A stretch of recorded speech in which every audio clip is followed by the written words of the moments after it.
Donc il va manquer tout là dedans. Comme il n'a pas amené donc on m'a fait un nouvel document. Il y a une caméra comme un vidéo qui a publication pour qui vient en Espagne.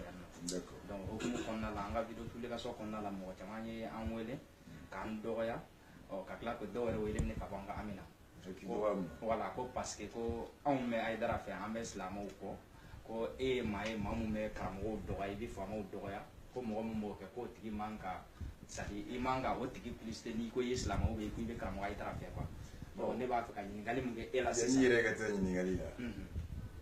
Olu ko k'u ye silamɛ ye. U ko k'e fana ye silamɛ ye. U ka kuma la ne ye kafiri ye. Kuma fɔcogo la. U ka kuma fɔcogo la. Mais je crois que ala yɛrɛ ko i kana mɔgɔ jalaki ka sɔrɔ i t'a kun dɔn. Bon u y'a f'i ye dɔgɔyama kɔrɔ di wa. Non m'o fɔ. U ye dɔgɔyama kelen f'i ye wa. U ma foyi fɔ. Ne fana ye silamɛ ye i tɛ mɔgɔ minɛ ten dɛ. Ne bolo olu ye silamɛ ye. U ko k'u ye kira bɔnsɔnw ye. U ko k'u ye kuranɛ ni hadisa ye. N'i ko karisa bɔ karisa kɔ nin t'an dɔ ye i b'a kun fɔ a ye ka d'a kan ka d'a kan ka d'a kan ka d'a kan ka d'a kan mais n'i ko dɔrɔn karisa bɛ karamɔgɔ dɔgɔya dɔgɔyama kɔrɔ ye di karamɔgɔ jɔn nin kuma fɔra o kuma bɔra min o nkalon bɛ yɔrɔ jɔn o dɔgɔyama bɛ yɔrɔ jɔn je crois que y'u ɲininka o la sinon ala ma kuranɛ jigi mɔgɔ si kan ni kira tɛ. Kuma la surunyana parce que dɔ ta kɔnɔna la ale yɛrɛ ye n wele a ma dan vocal ma dɛ ko parce que ko tamani gɛtɔrɔn da ko la ko i bɔra ka i dara dɔgɔya o la ka i dara lagosi mɔgɔw bolo quoi bon k'o kɔnɔna la ko solo bɔra k'i jaabi quoi ko donc ko ne ko mɛ a i dara fɛ ne man ka bɔ ka e soutenir bilen k'i ka vidéo publier k'a fɔ k'i bɛ nana ta ko mɔgɔw ka bɔ k'i filɛ quoi. Bon ni yan tɛ nin kumaw tɛmɛna nin ka Bamakɔ a mɛnna ne yɛrɛ sa tɛ nin lamɛn n tɛ nin lamɛn minnu b'a la n b'a caman kɛ convoyeur de ye avant ni chauffeur de cɛ. Avant ni chauffeur de cɛ Solo b'a ka vidéo kɛ don min fo bi n bɛ yɔrɔ min na Solo ka vidéo a fini a jɛlen wa n t'a dɔn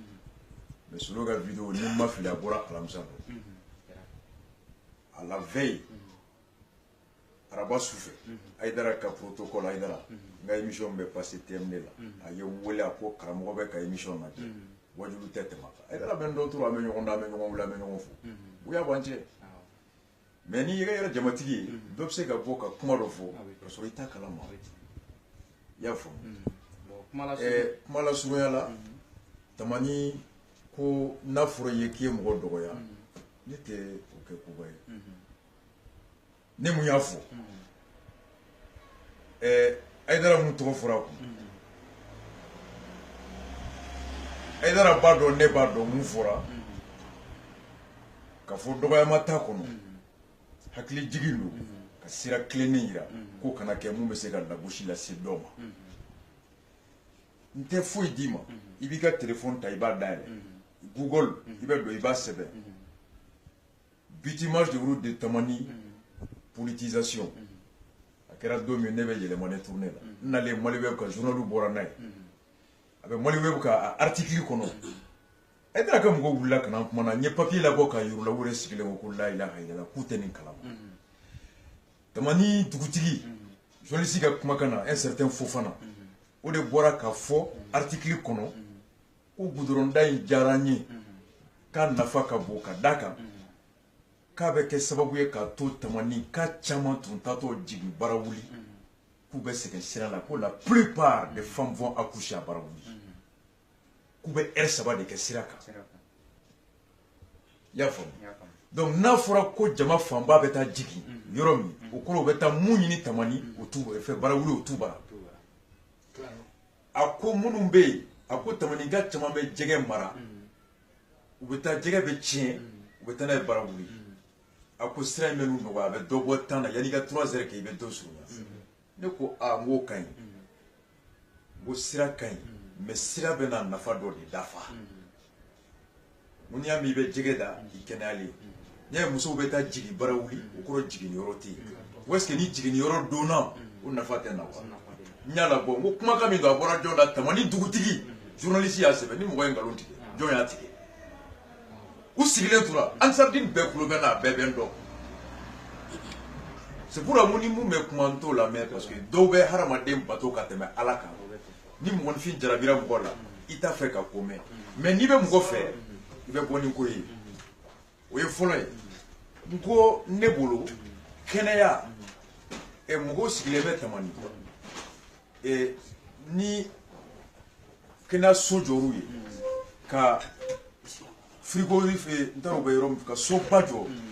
frigo ba bɛ se ka kɛ yɔrɔ min jɛgɛw ka mara kɔnɔ o b'a to san kalo 12 voilà tu vois des maisons franches ka se k'a fɛn mun ne bolo o bɛ se ka fɛn bon mais n'i ye goudron da kɔngɔ bɛ mɔgɔ la dugukolo t'a bolo engrais t'a bolo fɛn wɛrɛ tɛ yen n'a sigilen bɛ balo cogo di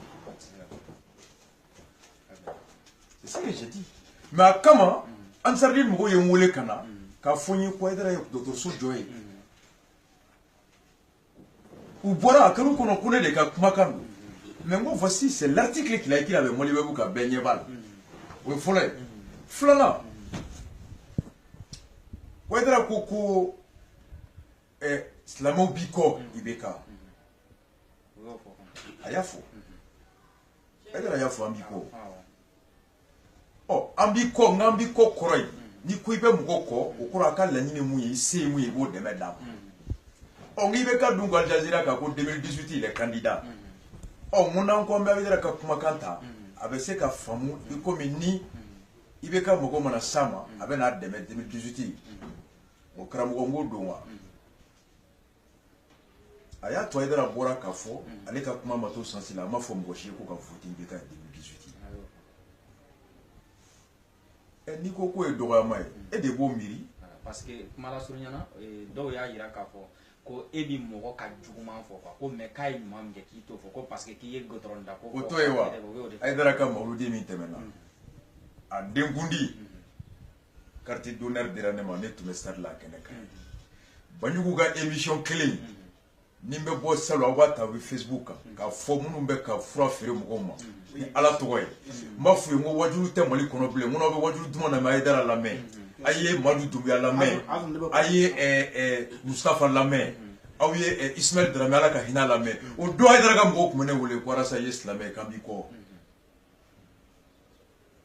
Haidara tɛ wusulan ko feere fɔ a ka wajulu kɔnɔ Ismaël Dramé t'a fɔ Madu Dunbiya t'a fɔ Bagadaji Mustafa t'a fɔ mun n'a bɔr'o la bi ko wajulu tɛ Bamakɔ bilen o don minnu b'a la bi k'i kana an labɛn dɛ olu de tun bɛ n wele Arasa ye silamɛ ye wallahi Arasa ye silamɛ ye u ye karamɔgɔ tɔgɔ tiɲɛ mais bi n'i fɔra u ko ko fɛ n ko dilan k'an tɛ bɛɛ lamɛn voilà hakɛ to kuma la surunya parce que dɔ y'a yira n na k'a fɔ ko ni e bɛ ka goudron da ko fɔ ko ko IBK bɛ ka Haidara dɛmɛ ko Haidara tɛ ka ɲuman ko a ye dɔgɔtɔrɔso jɔ k'i da ma s'o ma fana k'a ye fɛn caman kɛ Mali kɔnɔ ni Haidara yɛrɛ tun tɛ ko 2012 la ko Mali tun bɛ ci ko mais a ye ɲuman minnu kɛ ko e da tɛ ka s'olu ma mais karamɔgɔw ye minnu kɛ juguman la fana olu de kununna olu dɔw ye ne dɔn nin affaire la dɔw tɛ n dɔn nin ye san mɔgɔ ya mɛ nin ko la i kununa ka bɛn ni mɔgɔ ye wagati min na e b'i ka jugement daminɛ ye mais n'i ye silamɛ ye n'i ye hɔrɔn ye yanni i k'a daminɛ i bɛ taa lajɛ ne ye karisa ka nin kuma mɛn bi a ye n dɛmɛ k'a faamu mɔgɔ sugu jɔn don dɔw bɛ se k'i lasɔn hakili la i b'a sɔrɔ dɔw ma salon émission lamɛn karamɔgɔ kan i b'a sɔrɔ dɔw ma salon lasini t'a lamɛn i bɛ tɛmɛ n'o ye mais Haidara kelen tɛ dɛ Malitel da vidéo u bɔra n'o fana ye Solo ka i paraît que Solo bɔra n'o ye Solo kelen Solo ye ne kɛ Badara Ali ye Solo ye Badara Ali Sikɔrɔni Ansardine jeunesse bureau min bɛ Sikɔrɔni a tɔgɔ Ousmane Sangare ale de fa ye Sikɔrɔni tigi ye n terikɛ sɛbɛn ba a sera n ma 92 guerre wagati kɔnɔ Sikɔrɔni u kɛlen ka Sikɔrɔni kaburu dɔ fɛrɛ a n'a sugu an ɲɔgɔn don kɛlɛ la o kɔnɔ Sikɔrɔni Ansardine muso minnu bɛ yen u ye kulonkɛ kɛ u y'a bonya d'a kan a ye n wele k'a ka d'a ye n ka n'a ka kɛnɛ sankɔrɔta n nana don kɛnɛ kan depuis Ala k'an da n tɛ Solo tɔgɔ in dɔn parce que mɔniko de don n tɛ zikiri kɔnɔ i t'a bɛɛ dɔn donc ne nalen u ye artiste misɛnninw latɛmɛ n ta kuma selen u ye kuma diyan o kɛra ka sɔrɔ Solo nana n tilalen kuma la n ko n bɛ taa u ko ko nin de ye zikiri Solo ye Solo ko n t'a fɛ i ka taa i ka n lamɛn a don a ye mun fɔ Sikɔrɔni podium kan ye o don a ko ne ye Badara Ali donc ne ko n ko ne t'a dɔn Malitel data a vidéo a bɛ n ka page kan YouTube kan n ko di Haidara de bɔra télé la k'a fɔ ko IBK an ye bonya ye mawuludi kɔnɔ n ko bonya bɛ Manden bonya ma segin bɛ yen n k'a ɲana mawuludi jara i y'a bonya sɔrɔ IBK ye dɛmɛ i y'a fo o ka ɲi o mais ko wajula amaya ala ko fantan nyeji be yoro hereteke effectivement ala ya fo abe kurane ko na be fambe to nyon mayi o mo malitel da fle mo ka kioski chira o shwala baya ya borambi fo mamu diko mo madala no bebo nambe malitel da kare ko na manja bagadaji la be fe mo ko kurala manja daravela la manja mo turo be nyalo be darave be nambe ka umako ko wuli bali wara safna be ka wuli bali fo ala ka kumaka muna idara tarato parce que idara le président le groupement des leaders aka tongo almami chamambi ne manga anga quartier almam fo ne be sila même ko fe mo fo muna choix la taraw funa ite kulu do de nyemugoy muna mamu diko tara sur le président du haut conseil ni wulu saba interpeller ni ba fa kuma tugudo fo tugudi tutiki to fo mais hakli denin te se ko fo Niedra tale a toma o koro joro di bala o de kama lebe wule suna no mimbe kuma ko akachon ano mumbe ala de buka kalande geredo itali toma koro te keni kibe bukore do ni be hotel edra bora akokale nganga munga yo fa foro mais non tu ma boni ni amado ka ya fowa ibe mugo wole muna pour que beka bo ki joro ke ni do desera ko do la do mona fara nyongo ga beke mais do wore de bolo na fura ko karamogo doro ko karamogo te fili karamogo te son klila usera mando mi asigiranga kuma iba blaiga page feka asali nyumo mugo na asigiranga kuma bunya kuno hakli sigi kuno ni lafia kuno kuna do mi nye article boka yula o do kafie ibe tanga mali webka pajika radio o do ne mbora nae mo ausigile fule RPM jara suba do ila député assemblée comptable aya fo interview la kunu ko sénat bena jo ko edara be ke sénateur Mamoud Diko be kay ko ñoron chirifo ke be kay ko Jean Zerbo be kay ku sigile ko la ku to kala bo ni aw ko ba edara ko mo edara be niveau mina Mamoud Diko be rom ne aw bula edara e ko bay ni bula edara cliente mo bay karam ko be mo bay duti be mo ba ibika mo ba bunya aninga mo ba ka usani ka mo bay wono ete mo ba do o folo wa architecte créé ambe fli o de kama ala ko ay nyogona me hali débison hakilla ni mugo min ko ne hake min soro ndeflante ganson donia la na hali ka calendrier tse ganson a o koro ke enyina na yire ka jonya ko o koro ke enyina ni ka jonya ko u sigile torati o menga kulu tenin kalama o menna uta kalama normalement ni niveau do so et puis oui souvent mais quand mugo kanga kibo ba fa be boli ka kile kono kala ke ipma kan yele mara ma yele ma ka ta ya il dit c'est ça sinon ka foko non kile tene ni mugo shiche tabulo kile bene ni tabulo riche donc kuma la tuna na fo fuite en aidara che me ka nye finyala ne bulo aidara bi ko mi mali madu abi ko mali yusuf abi ko mali mali able abi ko mali pierre abi ko mali tonta nandra sokonna la ani fa flan be kile nandra sokonna ani fa flan be kile fɛn nana bɛ sikila bɛɛ kelen n'i ko fasodenya an bɛɛ kelen an bɛɛ de bɛ ɲɔgɔn sɔn hakili la o ne ka jate bɛɛ kama donc ni i taara k'i bɛ taa fɛn dɔ bɔ n'i ye fɛn fɔ don min na o don o bɛ to o yɔrɔ la sinon k'a fɔ ko mɔgɔ tɛ yen ko kuma n'a taabolo don kuma n'a taabolo don k'a fɔ ko nin fɛn na tan mɔgɔ min bɛ k'a bɛ karamɔgɔ o de la n ko n'i nana ne ma walasa a bɛ mɔgɔ dɔgɔya n b'a fɔ i ka dɔgɔyama kɔrɔ fɔ n ye danbe ma daminɛ e la a tɛ laban e la a tɛ laban ne la kuranɛ min bɛ yen ala ko a ye taa dɔnniya ɲini ala ma fɔ k'a ye taa dɔnniya ɲini nin bɔ kunda a ma fɔ k'a ye taa dɔnniya ɲini nin kabila kɔnɔ ala m'o fɔ cɛ si an ka segin kɔfɛ ka taa ban mɔgɔ caman bɛ dɔgɔyama fɔ bi kunu mɔgɔbaw ye jɔn ye jɔn de tun b'u dɔgɔya kunu n'i ko i bɛ dɔgɔyama fɔ an ka to bɛɛ kɔrɔbɔ ka taa bonya tɛ si jɛ ye an bɛ ɲɔgɔn sɔn hakili la de n'i bɛ mɔgɔ fɛ n'a bɛ fili kɔnɔ i b'a fɔ a ye mɔgɔ min n'i tɛ mɔgɔ fɛ a ka fili kɔnɔ i b'a to a ka taa de u sigira don min an kumana an taara di mɔgɔw n ko a ma n ko ni aw ko k'aw bɛ dara bonya ne bolo aw t'a bonya ye parce que aw kɛlen don k'a kɛ komi a tɛ fili alors que ale yɛrɛ mɔgɔ min b'a kɛrɛfɛ o k'a ye na kibaruya ɲɛfɔ n ye n'a tɛ mun dɔn a b'a di a y'a ɲɛgɛsɛ k'a ɲɛfɔ n ye mais aw yɛrɛ t'a kalama ko nin kibaruya b'a kan n ko papier filɛ ne de y'a sɛbɛn wa cɛ bɔr'o la ko non ko tamani dugutigi manufo n ko mais n'a manufo a ye plainte don journaliste kama c'est aussi ça avec Moliwebu kan aw bɛ don aw b'a sɛbɛn Moliwebu kan bitumage de la route de Tamani la politisation interview de Tata Fofana chef de village de Tamani ale de da côté kono e na le da ya fo journal ka bla mali webu kan e aw ma fe fo mali webu ka je bebe ko kala e ko rasa bolo no e ko usula ko no ko rasa ko fanga be kuma kan na no kuma kan tew na ko tata mafo journaliste mi ngalo na tata la aw be to kama muni nya fo de mafo mo mi nya fo e nya kala émission kono ka journaliste to fo avec temo kan e kira on ni kira klema be ala re ko ni be ibe wajulu ke ibe kuma kan mi fo kurane kono iba haya fo ni hadisa mfo ibe hadisa to fo abora munda ibo fo no sursu fo ka ba bana ate bolo blé munya fo domina nya fo mo mali webu kan ni article a to flé voici ce qu'il a dit et 37 km à Djora et fait 7 km à Djora milliard et fait milliard bisaba ni wolonvla 37 milliards ka beka kono e akoko ali bi muyo sebe ko tene kote akoko dugutigi da sebe dugutigi be balola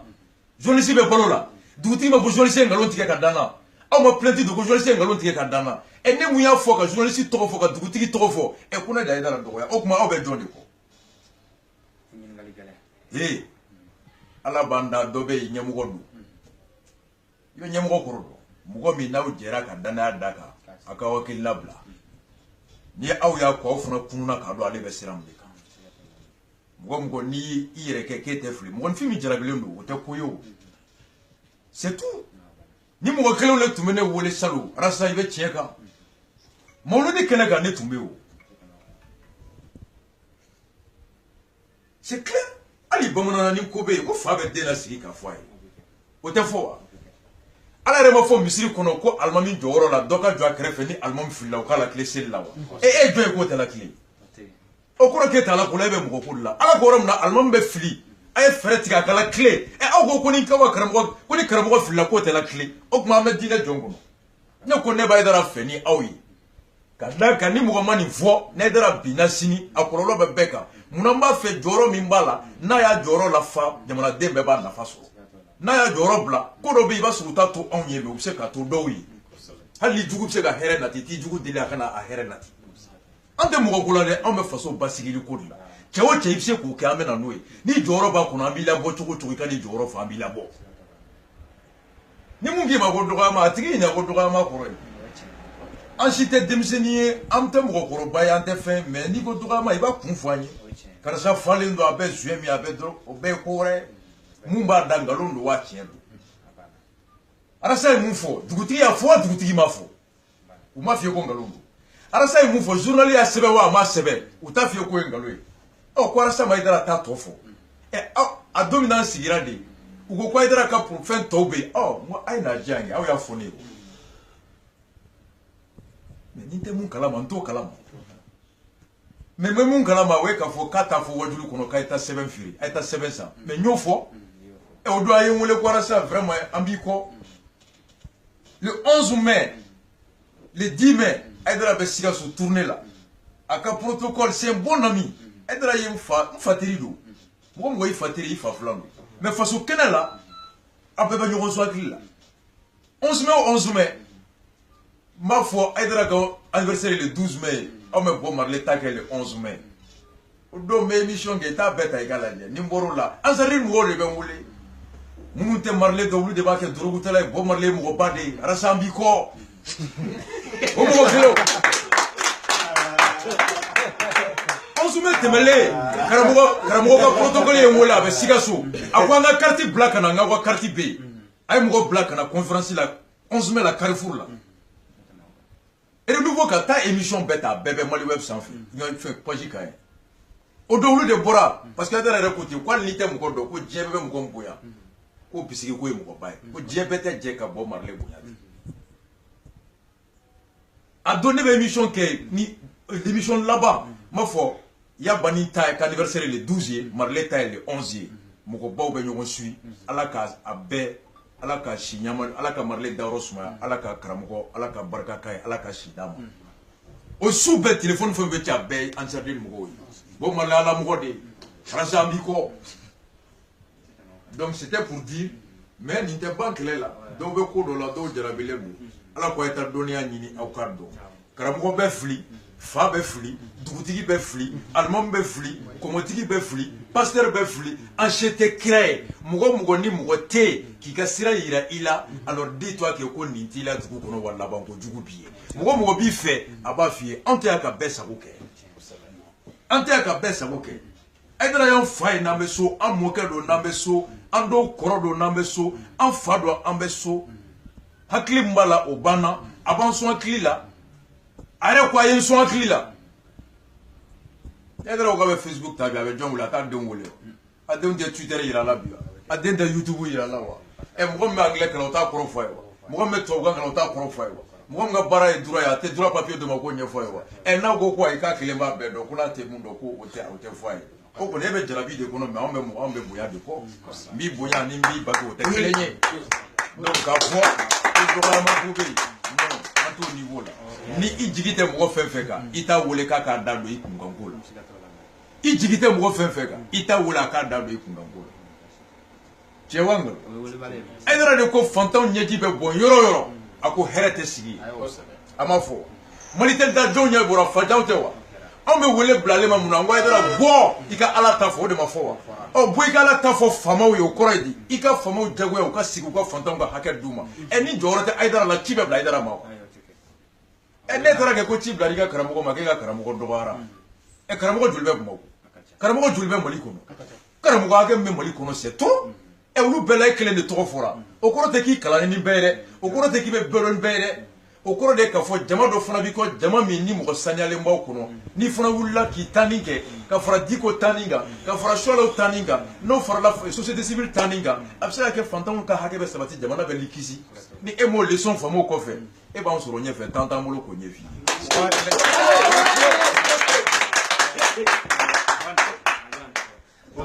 ye. Donc an balimaw a yɛrɛ kɔrɔfɔ bɛɛ lajɛlen ma sisan donc ɲininkali min tun bɛ ne fɛ o tun ye nin ye komi n y'a fɔ a ye cogo min na video publielen kɔfɛ mɔgɔ caman ye dɔgɔyaliw kɛ n yɛrɛ kɔni n ko n'a sera yan nɔ ne bɛ a tɔgɔ Arasibati yɛrɛ ɲininka mun b'a ni Aidara cɛ a k'o fɔ min b'a ni silamɛw cɛ a k'o fɔ donc n balimaw a hakili a ye kuma bɛɛ lajɛlen faamu donc ni min mago bɛ information yɛrɛ tɔ la sa o bɛ don video kɔnɔ i b'a sɔrɔ yen nɔ donc assalamu alaikum.